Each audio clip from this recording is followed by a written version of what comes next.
বলছে ওখানে পশ্চিমবঙ্গে যদি মুসলমান নিরাপদ না হয় এখানে একটা একটা হিন্দু ধরে শেষ করে দেওয়া হবে, এখানে কোনো মন্দির রাখতে দেওয়া হবে না। ভাই এগুলি কি হচ্ছে? এগুলি কোথায় যাচ্ছে কথাবার্তা? তো তাহলে আপনারা আমাদের মসজিদ ভাঙবেন, আমরা আমাদের মন্দির আপনাদের মন্দির ভাঙবো, এই নিয়ে চলবে? তো ভাঙাভাঙি হলে গড়াগড়ি করবে কে? পশ্চিমবঙ্গে এখন যিনি ক্ষমতায় আসলেন শুভেন্দু অধিকারী, তিনি বিজেপির প্রার্থী ছিলেন।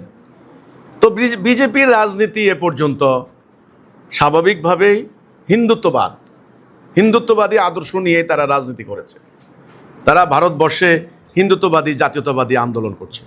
জাতীয়তাবাদী আন্দোলন বলতে আমি কেবল ভৌগোলিক জাতীয়তাবাদ না, ধর্মভিত্তিক জাতীয়তাবাদও একটা জাতীয়তাবাদ।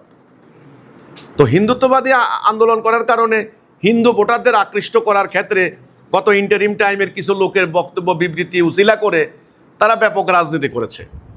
তো হিন্দুদের মনতুষ্টির জন্য, তাও সব হিন্দু না, সাধারণ হিন্দু না, এক শ্রেণীর হিন্দু, তাদের মনতুষ্টির জন্য তিনি ক্ষমতায় এসে হুটহাট কিছু সিদ্ধান্ত নিতে পারেন, যেটা তার রাজনৈতিক এজেন্ডা, যেটা তিনি ওই যেসব কথা বলে ভোট নিয়েছেন।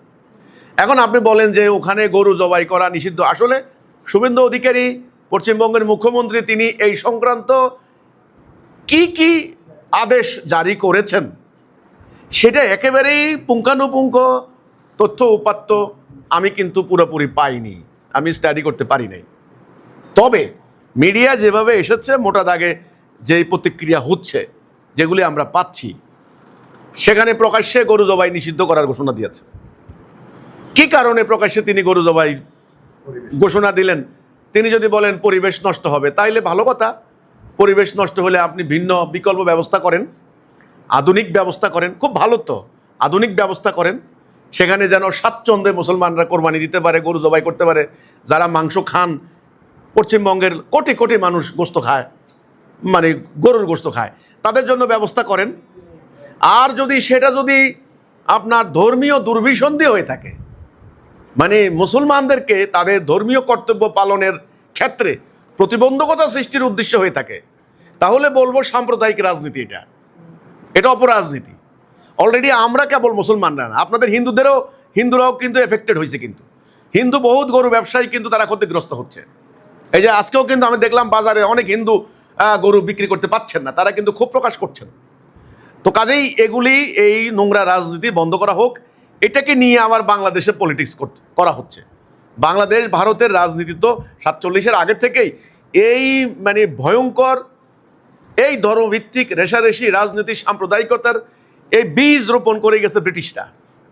এখানে ভারতবর্ষে ছিল না এগুলি। এখন এগুলি নিয়ে ওই পারে হিন্দুত্ববাদী রাজনীতি করে, এখানে ইসলাম নিয়ে রাজনীতি করে।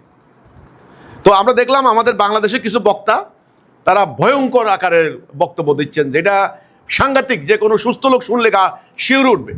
বলছে ওখানে পশ্চিমবঙ্গে যদি মুসলমান নিরাপদ না হয় এখানে একটা একটা হিন্দু ধরে শেষ করে দেওয়া হবে, এখানে কোনো মন্দির রাখতে দেওয়া হবে না। ভাই এগুলি কি হচ্ছে? এগুলি কোথায় যাচ্ছে কথাবার্তা? তো তাহলে আপনারা আমাদের মসজিদ ভাঙবেন, আমরা আপনাদের মন্দির ভাঙবো, এই নিয়ে চলবে? তো ভাঙাভাঙি হলে গড়াগড়ি করবে কে? তো এটা হলো কথা। আমি বলি পশ্চিমবঙ্গে যেটা হচ্ছে একেবারে স্রেফ রাজনীতি হচ্ছে, আর কিচ্ছু না। ধর্মকে অবলম্বন করে অপরাজনীতি, ঠিক ওটাকে ইস্যু করে আমাদের এখানেও হচ্ছে।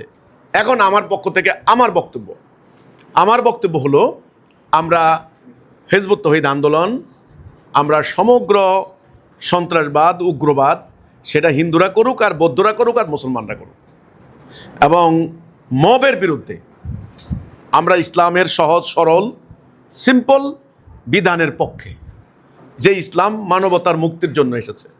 আমরা বলি আল্লাহ রাসূলের প্রকৃত ইসলাম তার আসল রূপে এখন আর নাই।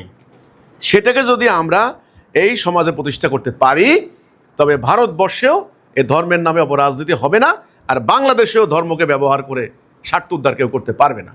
এই হচ্ছে আমার কথাটা। তো এই পশ্চিমবঙ্গের এই শুভেন্দু অধিকারীদেরকে, বিজেপির সরকারকে আমি বলবো, আপনারা ভেবেচিন্তে কাজ করেন, এমন কোনো স্টেপ নিয়েন না আপনাদের ভোটার তুষ্টির জন্য। ভোটার তুষ্টি, তো ভোটার তুষ্টির যদি আপনারা কোনো সিদ্ধান্ত নেন, তবে সেটা বুমেরাং হবে, হিতে বিপরীত হবে। আপনারাও ক্ষতিগ্রস্ত হবেন, বদনাম হবে, এবং সারা ভারতবর্ষের বিজেপি ক্ষতিগ্রস্ত হবে। আমাদের ধর্মীয় অধিকার, আমাদের ধর্মীয় কর্তব্য, আমরা গরু জবাই করি, আমরা কোরবানি দেই। আমাদের মতো আপনাদের অনেক হিন্দুও কিন্তু গরু গোস্ত খায় না এমন না। আর পুরো ভারতবর্ষ কোটি কোটি ডলারের গোস্ত রপ্তানি করে বিভিন্ন দেশে, এটা সবাই জানে। তাহলে কেন খামোখা এই গরু নিয়ে রাজনীতি?